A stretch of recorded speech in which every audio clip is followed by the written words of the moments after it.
ಒಂದ್ ಸ್ವಲ್ಪ ಸಣ್ಣ ಆಗ್ತಾಳೆ. ಪಪ್ಪ ಒಜಂಪಿಕ್ ಅಂತ ಇಂಜೆಕ್ಷನ್ ಇದೆ, ಕೊಟ್ಬಿಡು ಪಾಪ, ಬೇಗ ಇದ್ರೆ ಸಣ್ಣಕ್ಕಾಗ್ತಾಳೆ. ಹೌದು. ಈ ಮಧ್ಯೆ ನೀವು ನೋಡಿರ್ಬೋದು, ಹಲವಾರು ಸೆಲೆಬ್ರಿಟೀಸ್ ಬಂದು ದಪ್ಪ ಇರೋರು ಸಡನ್ ಆಗಿ ಸಣ್ಣ ಆಗ್ಬಿಡ್ತಾರೆ. ಇವರೆಲ್ಲ ಒಜಂಪಿಕ್ ಅನ್ನೋ ಒಂದು ಡ್ರಗ್ ನ ತಗೊಂಡು ಸಣ್ಣ ಆಗಿದ್ದಾರೆ. ಅವ್ರನ್ನ ನೋಡ್ಕೊಂಡು ಒಜಂಪಿಕ್ ನಮ್ಗೆ ಕೊಡಿ ಅಂತ ಹಲವಾರು ಜನ ಕ್ಲಿನಿಕ್ಗೆ ಕೇಳ್ಕೊಂಡು ಬಂದಿದ್ದೀರಾ. ಆದ್ರೆ ಒಜಂಪಿಕ್ ಅನ್ನೋದು ಏನು ಅಂತ ತಿಳ್ಕೊಳ್ಳಿ ಫಸ್ಟ್. ಒಜಂಪಿಕ್ ಅನ್ನೋದು ಒರಿಜಿನಲಿ ಡಯಾಬಿಟೀಸ್ ಮ್ಯಾನೇಜ್ಮೆಂಟ್ಗೋಸ್ಕರ ಡಿಸೈನ್ ಮಾಡಿರೋ ಡ್ರಗ್. ಇದನ್ನ GLP-1 ಅನಲಾಗ್ ಅಂತ ಹೇಳ್ತೀವಿ.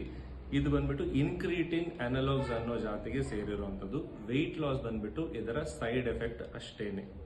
ಒಜಂಪಿಕ್ ತಗೊಂಡಾಗ ಇದು ಬಂದ್ಬಿಟ್ಟು ನಿಮ್ಮ ಅಪಿಟೈಟ್ ಅಂದ್ರೆ ಹಸಿವನ್ನ ಸಪ್ರೆಸ್ ಮಾಡುತ್ತೆ, ಡೈಜೆಷನ್ ಅನ್ನ ಸ್ಲೋ ಮಾಡುತ್ತೆ, ಹಾಗೂ ಪ್ಯಾಂಕ್ರಿಯಾಸ್ ಇಂದ ಇನ್ಸುಲಿನ್ ಮತ್ತೆ ಜಾಸ್ತಿ ಪ್ರೊಡ್ಯೂಸ್ ಆಗೋ ಹಾಗೆ ಮಾಡುತ್ತೆ.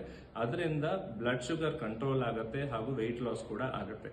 ಆದ್ರೆ ಇದು ಯಾವುದೇ ರೀತಿನಲ್ಲೂ ನಿಮ್ಮ ಡಯಾಬಿಟೀಸ್ ಆಗ್ಲಿ ಒಬೆಸಿಟಿ ಆಗ್ಲಿ ಅದರಲ್ಲಿರೋ ಮೂಲ ಕಾರಣನ ತೆಗಿತಾನೆ ಇಲ್ಲ. ಅದಲ್ಲದೇನೆ ಈಗ ಈ ಡ್ರಗ್ ತಗೊಂಡಾಗ ನಾಸಿಯಾ, ವಾಮಿಟಿಂಗ್ ಹಾಗೂ ಲೂಸ್ ಮೋಷನ್ ಆ ತರ ಟೆಂಪರರಿ ಸೈಡ್ ಎಫೆಕ್ಟ್ ಕೂಡ ಆಗುತ್ತೆ. ಆದ್ರೆ ಅದ್ರ ಜೊತೆಗೆ ಸೀರಿಯಸ್ ಸೈಡ್ ಎಫೆಕ್ಟ್ಸ್ ಲೈಕ್ ಪ್ಯಾಂಕ್ರಿಯಟೈಟಿಸ್ ಕೂಡ ಇದೆ.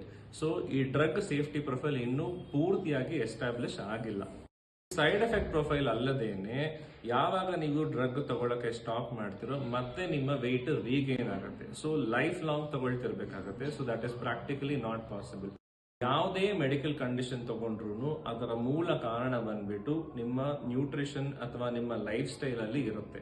ರೂಟ್ ಕಾಸ್ ಅನಾಲಿಸಿಸ್ ಮಾಡಿ ಆ ಕಾಸಸ್ ಅನ್ನ ನೀವು ರಿವರ್ಸ್ ಮಾಡಿದ್ರೇನೆ that is a sustained solution for your problem. ಇದು ಸ್ಲೋ ಆಗಿರ್ಬೋದು, ಆದ್ರೆ ಇದು ನಿಮ್ಮ ಪರ್ಮನೆಂಟ್ ಸೊಲ್ಯೂಷನ್.